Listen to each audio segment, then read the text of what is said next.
Olá, eu sou o professor Adriano Albuquerque Gomes. Esta é uma aula de filosofia e o nosso tema de hoje é a individualidade humana, o individualismo humano e a pandemia. Vamos ver como que essa sopa de ideias se encaixa. Vamos lá? Como que podemos entender a individualidade humana? E depois vamos tentar entender o que pode ser o individualismo. E em seguida, a relação desses dois conceitos com a questão da pandemia. Então vamos lá. O que é a individualidade humana? De onde vem isso? Podemos entender a individualidade humana como sendo a base da convivência humana, embora a gente saiba que essa individualidade ela não é completamente universal.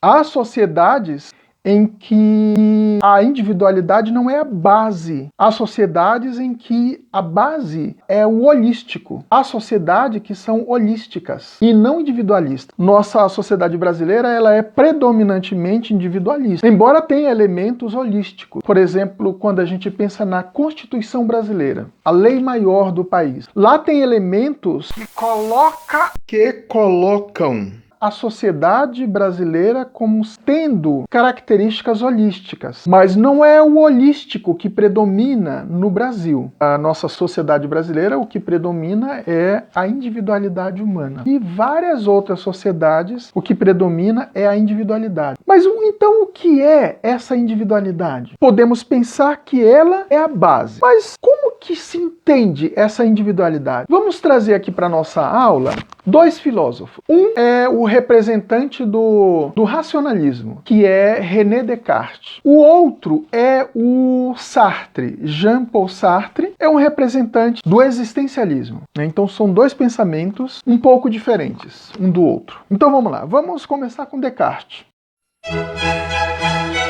Vamos trazer de Descartes uma sentença que ele construiu num texto chamado A Segunda Meditação. A sentença é a seguinte: penso, logo existo. Mas como que Descartes chega a essa frase, a esse pensamento? Em toda a primeira meditação, ele coloca tudo em dúvida, inclusive ele próprio. Aí quando ele chega na segunda meditação, ele vai tentar restabelecer toda a prática da dúvida. Ele vai tentar ver o que ele pode fazer com essa dúvida. Ele chega à conclusão de que ele duvidou do mundo, dos corpos, da matemática. Olha que coisa incrível. Ele duvidou da matemática, ele duvidou dele próprio, de tudo, enfim. Mas não de tudo. Ele descobriu que mesmo ele pondo tudo em dúvida, tem algo que não pode ser colocado em dúvida. Porque se ele duvidou, ele precisou pensar para duvidar. Já que duvidar é um ato de pensar. Se ele precisou pensar, então como que ele pode dizer que ele não existe? Não é possível isso. Já que para pensar é necessário existir. Porque não tem como existir sem pensar. Então ele descobre que a única coisa da qual ele não pôde duvidar foi o ato de pensar. Nesse caso, o que significa isso? Significa que, para Descartes, a unidade elementar da existência humana é o ato de pensar, é o pensamento. Então, o que nós podemos concluir disso? Que a individualidade humana, dentro desse racionalismo cartesiano, é a essência do pensamento. É o elemento número 1 da nossa individualidade. É isso que fica para nós com essa ideia cartesiana. Pois bem, agora vamos para Sartre.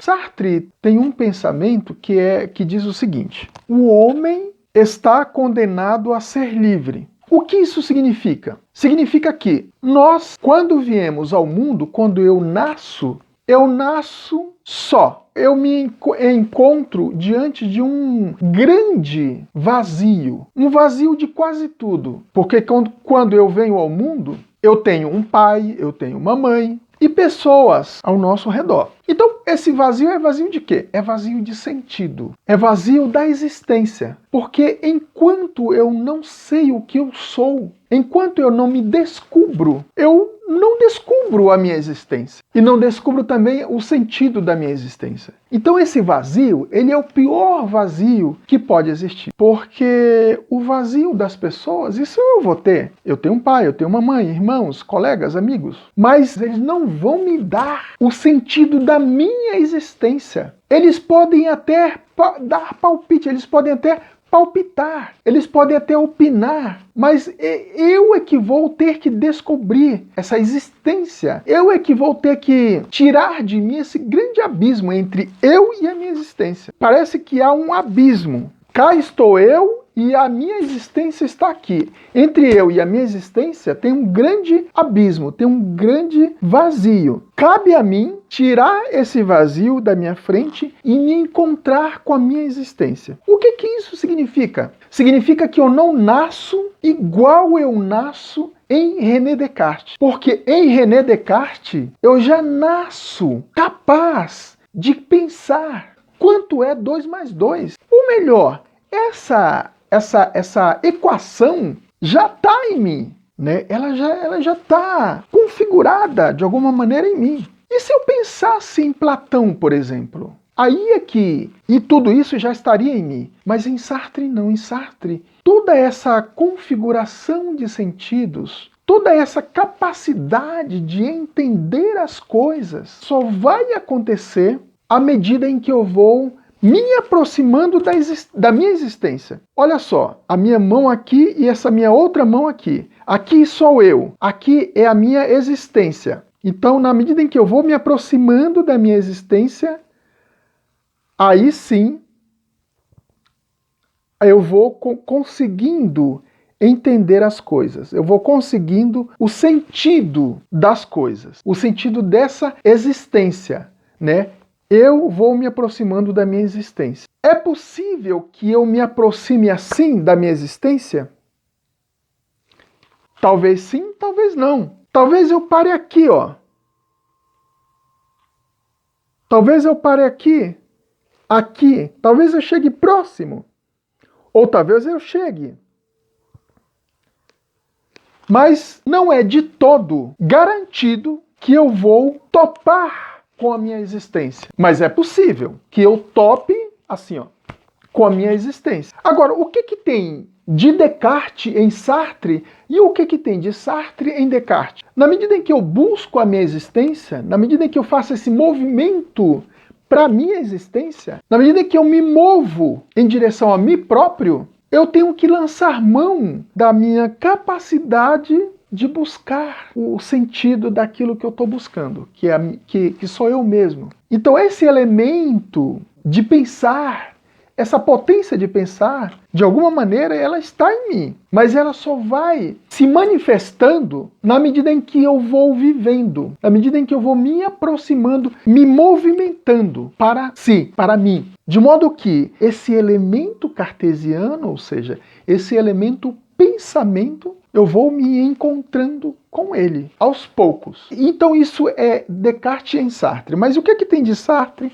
em Descartes? Tem o seguinte, que se eu já nasço com essa essência do pensamento, eu já lanço mão dessa existência, desse existencialismo. Esse existencialismo, em Descartes, ele já é mais rápido. O indivíduo ele já encontra de maneira mais rápida. Então existe essa possibilidade dessa relação. Pois bem, então isso é a individualidade humana. Em Descartes, essa individualidade ela é essencial, porque eu tenho esse pensamento, essa faculdade de pensar, essa capacidade de pensar. Então eu já me faço indivíduo. No Sartre, essa individualidade ela é construída ao longo da minha história. Então essa individualidade ela é posta dessa maneira. Embora há outras ideias, mas essa possibilidade de caminhar da maneira sartriana e da maneira cartesiana, ela é uma maneira boa de pensar a individualidade humana. Essa individualidade humana, ela gera o quê? O que ela é capaz de construir para a existência humana?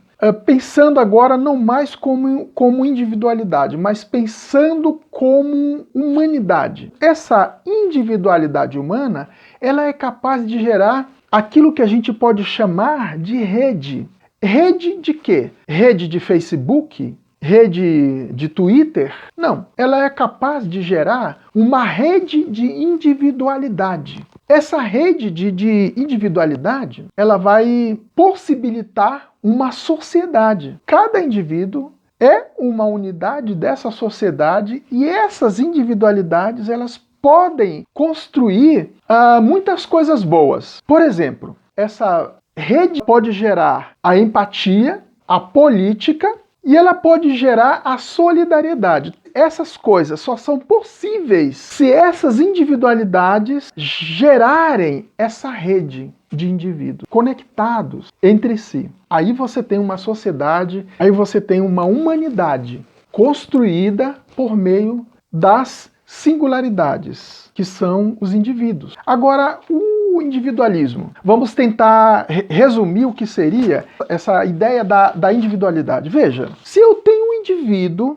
se esse indivíduo ele é capaz de se conectar com os outros indivíduos para gerar uma sociedade capaz de construir solidariedade, empatia e política, essa individualidade, ela também é capaz de gerar uma outra coisa muito ruim para a existência dos indivíduos, ou seja, para a existência humana. E o que é isso? Veja, uma vez de posse da sua individualidade, o ser humano ele pode colocar acima da existência humana a sua individualidade. Então aqui você não vai ter essa rede de indivíduos. Você vai ter uma singularidade que não consegue, por meio da empatia, por meio da solidariedade, para se conectar com as outras individualidades. Então isso vai gerar o quê? Isso vai gerar um individualismo.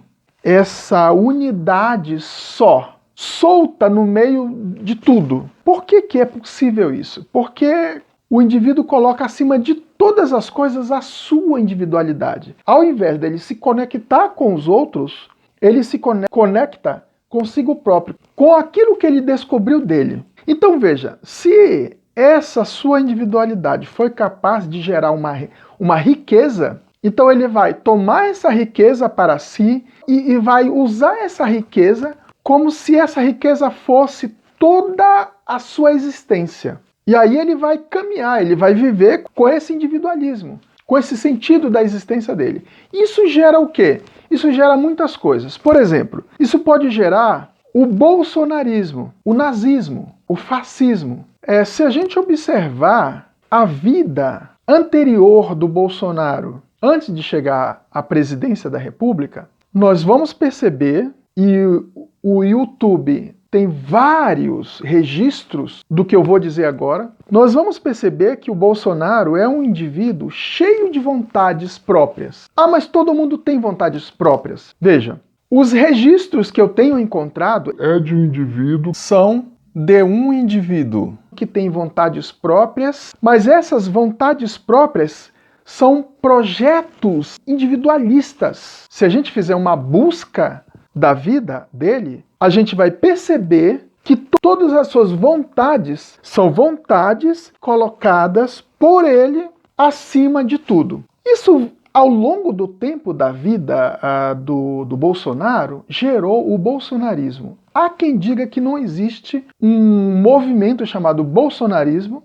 mas eu penso que pode até não existir um movimento gerado pelo Bolsonaro, mas existe um bolsonarismo gerado por essas vontades dele. Por que foi possível existir um nazismo? Porque teve indivíduos, dentre eles Hitler, que colocou o seu projeto de vida, a sua vontade de maldade, acima dos outros indivíduos. E aí você tem o nazismo. Então veja, o individualismo ele tem essa característica. Você poderia até ter um individualismo bom, na sua essência, mas se esse individualismo bom ele for colocado acima de todas as coisas, ele vai deixar de ser bom.